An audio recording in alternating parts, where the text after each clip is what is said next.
And so now I'm just going to quickly go through some 10 quick tips and tricks on how to start a profitable website. So one that works well and creates a profit for you is, first things first, choose a good domain name.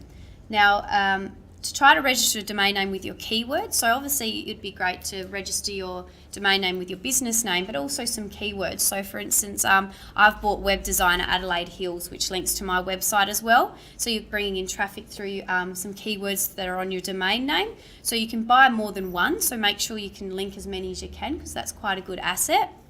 Also down the track is something you can sell with your business, so it's quite a good asset having domain names, because once they're sold, they're not available anymore, so they do come quite a good asset for your business. And create a good web strategy. So when I say this is, plan a bit of a attack and how much money you want to spend on your website.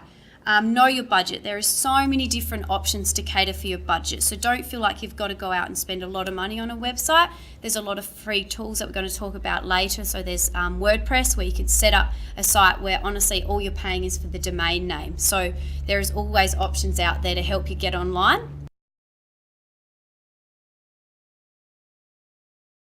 You can if you feel like you're going to go global or something like that.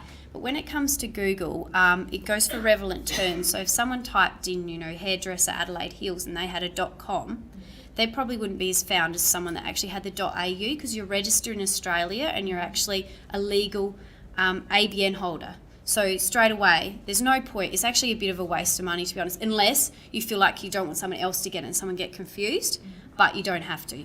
That's how I feel.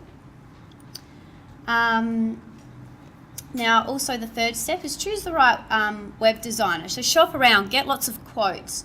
Make sure you check out their portfolio. Do you actually like their work and their website? So that's one big downfall I find a lot of clients, where they'll come to me really disappointed with the outcome of their website. But when I've checked out their portfolios, they weren't that great. So make sure you really like what they do.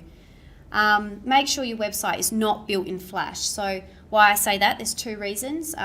Google doesn't like you, and also any Apple devices like your iPhones and iPads and a lot of smartphones won't accept Flash websites, so you won't be found for everyone. Make sure that they stick to the World Wide Web standards. So that's just a bit of background, crucial stuff, the way they built the site. Take note at the initial meeting. Do you like them? Are you confident that they understand your business and confident in what they're saying and how they can help you? Make sure you read the fine print. So do you own the domain name if they purchase it? So I had a client a couple of months ago that had a lot of trouble with a web designer that purchased a domain name, and pretty much claimed that they have rights to it now and they couldn't claim it back. So that was quite interesting and quite sad for the client. So that's still a bit of an issue there. So make sure that either you purchase it yourself or they're purchasing it on your behalf and giving you all the forms and all that thing. And do you own the site, or where do you stand with that sort of thing, or do they? And sort of one advice too is separate your web design to your external marketing. So usually a web designer is fantastic at designing websites and fantastic at maybe doing logos and branding like myself, but external marketing like email campaigns or understanding your marketing side, that might be someone else to go to instead of just a web designer. Also, make sure you're in control. Now, it does cost a little bit more to get a content management system, but a content management system means that you can log in anywhere in the world with an internet connection on your online browser and update and change your website. So if you don't have that, your website isn't going to keep updated, and it's not going to be as successful as you would imagine, because it's not as easy accessible, and it costs quite a lot of money to get your web designer to update it every time. So that's one thing to invest in. And the fifth one is research your keywords first. So before you write your web content and create your site structure, do your keyword research first. So I won't go into that too much because Anna will cover that, but it's really important that you write your copy, or write the way you're going to create your site in a way that if someone types into Google hairdresser Adelaide Hills, they would be able to find you. They're the keywords. So it's make sure you sort of research those keywords, and is that even what people type in? Because if it isn't, there's no point in putting that in your website. Excuse me, Sally. Yeah. What if, this is for the benefit of everyone else, you have one product with one name, Yep. but the standard average person assumes it's like, for example, Bic Biro as opposed to Papermate, and you type in Bic when you actually want a Papermate. You can't use Bic on your website. You don't want to, so I suppose you don't want to confuse your visitors. Do you know what I mean? You want to bring the right one in. Yeah. So, yeah. But it's often that the visitor doesn't know what they're looking for, so what we've tended to do is put the other words in the blog. Definitely. Yeah, if you feel that's the way you want to bring traffic in, for sure.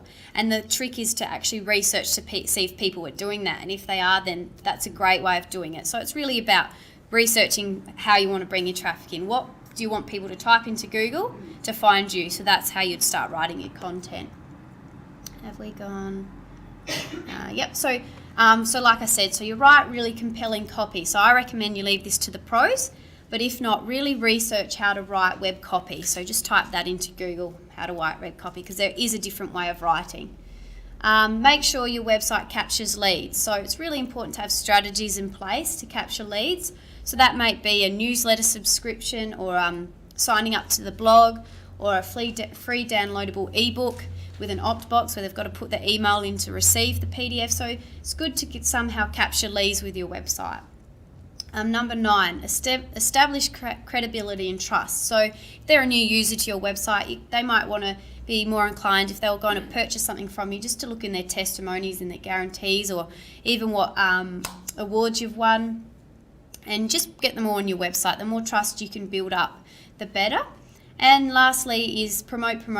So when your website goes live, you can't expect it to straight away be accessible to the world. It will take a while to start bringing in traffic, and it's your job to start promoting it through your business and through campaigns through your business, and to get thinking on how you can promote your website. Now on your USBs you've got included in your material, I've just chucked in sort of what I spoke about quickly then, because I did go through it really quickly because I kind of wanted to chuck a lot in there. But so you can just have a quick look on what I went through. So I've put in the 10 tips on how to start a profitable website, and 13 ways to market a business online. That's just a list to get you thinking on all the ways that you can market your business. So thanks guys. I'm sorry for going a bit fast.